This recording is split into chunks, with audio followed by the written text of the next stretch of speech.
Hello everyone, this is Divyanshi. Once again, I've brought in another reason to rethink about the existing theories and ideologies of your mind. और आज जिस person के quad के बारे में हम बात करने वाले हैं, he is one of the finest human beings who had lived his life in the most eminent way.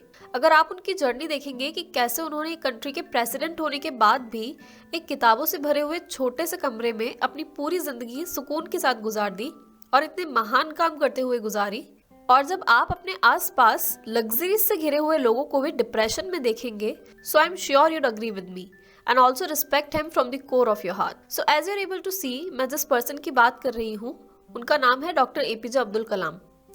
He was an aerospace scientist and politician and he also served as the president of India. और ये एक बेहतरीन example है उन लोगों के लिए जो लाइफ में कुछ ना कर पाने का एक्सक्यूज रिसोर्सेज की कमी को बताते हैं. ये एक बेहतरीन एग्जाम्पल है कि कैसे आप अपनी लाइफ को सिंप्लिसिटी के साथ ब्यूटीफुल बना सकते हैं. और जिस क्वाट की हम बात करने वाले हैं, it also shows his belief in simplicity of life, and that quote is something like this: luxury and lies have huge maintenance costs, but truth and simplicity are self maintained without any cost. उन्होंने compare किया है luxury को lies यानी कि झूठ के साथ और सिंप्लिसिटी को ट्रूथ यानी कि सच के साथ. I would try to explain this quote with a pure philosophical point of view, और हो सके तो प्लीज आप भी इसे समझने की कोशिश करिएगा. फर्स्ट लाइन में उन्होंने जिन दो चीजों को कंपेयर किया है वो है लाइज एंड लग्जरीज, और ये दोनों ही चीजें एक तरीके से कॉम्प्लिकेशंस के साथ जुड़ी हुई होती हैं. मतलब कि ये दोनों ही चीजें किसी ना किसी तरीके से हमारी लाइफ में कॉम्प्लिकेशंस क्रिएट करती है. अगर हम लग्जरीज की बात करें तो वो सारी ही चीजें जो लाइफ की बेसिक नेसेसिटीज से ऊपर हैं, या जो लग्जरीज हैं उनकी कोई लिमिट नहीं है, और वो हर एक चीज जहाँ पर कोई लिमिट नहीं है वो कहीं ना कहीं हमारे लिए चॉइसेस को लेकर कॉम्प्लिकेशंस क्रिएट करती है. आपको एक से बढ़ के एक प्रोडक्ट मिल जाएंगे मार्केट में. अगर आपके पास 10,000 का फोन होगा तो 30,000 वाला अट्रैक्ट करेगा, 30,000 का होगा तो 50, 50,000 का होगा तो 1,00,000, और इस तरह आपकी लाइफ और आपका टैलेंट जो किसी बहुत अच्छे काम में यूज हो सकते थे, आपकी लग्जरीज की प्राइस टैग बनकर रह जाएगा, और आप ये मेंटेनेंस कॉस्ट अफोर्ड नहीं कर पाएंगे, और ये कॉस्ट आपको बहुत भारी पड़ेगी क्योंकि आपकी पूरी लाइफ अपनी लग्जरीज की प्राइस टैग को बढ़ाकर लोगों को बताने में निकल जाएगी, और ये ना चाहते हुए भी आपके और आपकी लाइफ के लिए ह्यूज मेंटेनेंस कॉस्ट बन जाएगी.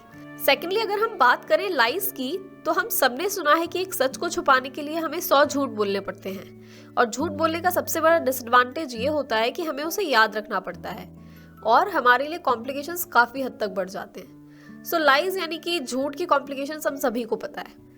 अगर हम बात करें सेकंड लाइन की, तो it says truth and simplicity are self maintained without any cost. ये दोनों ही चीजें, ट्रूथ और सिंप्लिसिटी, हमारी लाइफ को सिंप्लीफाई करते हैं. इन दोनों में किसी भी तरीके की कोई कॉम्प्लिकेशन नहीं होती और ये हमारी लाइफ को ईजी बनाते हैं. अगर हम सच बोलते हैं तो हमें याद रखने की जरूरत नहीं होती कि हमने किससे क्या कहा है, और ये हमारी लाइफ को काफी हद तक सिंपल बना देता है, ईजी बना देता है. और अगर हम हमारे वे ऑफ लिविंग में सिंप्लिसिटी को अडॉप्ट करते हैं तो वो हमारे लिए हर तरीके से हेल्पफुल होती है. हमारे थॉट्स में, हमारे एक्शंस में, हमारे पॉइंट ऑफ व्यूज में सिंप्लिसिटी आने से हमारे माइंड में क्लैरिटी बढ़ती है, और लाइफ में क्लैरिटी का होना लाइफ को not just simple but effective भी बनाता है, और हमें एक्चुअल ग्रोथ से इंट्रोड्यूस कराता है. जैसे जैसे हमारा माइंड और हमारा हार्ट कॉम्प्लिकेशंस से दूर हटकर सिंप्लीफिकेशंस की ओर बढ़ता है, वैसे वैसे हमारी लाइफ का फोकस अननेसेसरी और अनइम्पॉर्टेंट चीज़ों से हटकर बेटर और इम्पॉर्टेंट चीज़ों की तरफ बढ़ने लगता है. और इस तरह इस सिंपल से क्वाड की एसेंस को समझकर हम हमारी लाइफ में एक्चुअली ग्रो कर सकते हैं. आई होप कि मैं इस क्वाड की एसेंस को समझकर आप लोगों तक पहुंचा पाई हूँ. I would request you all to put your opinions in the comment box, and also if there is any particular quote that you think I can explain and you want the explanation of, then you can drop that in the comment section too. So please try to adopt the beauty of truth and simplicity in your life and avoid the unnecessary maintenance cost of lies and also luxuries, because I feel a simple life with peace and purity is the ultimate luxury.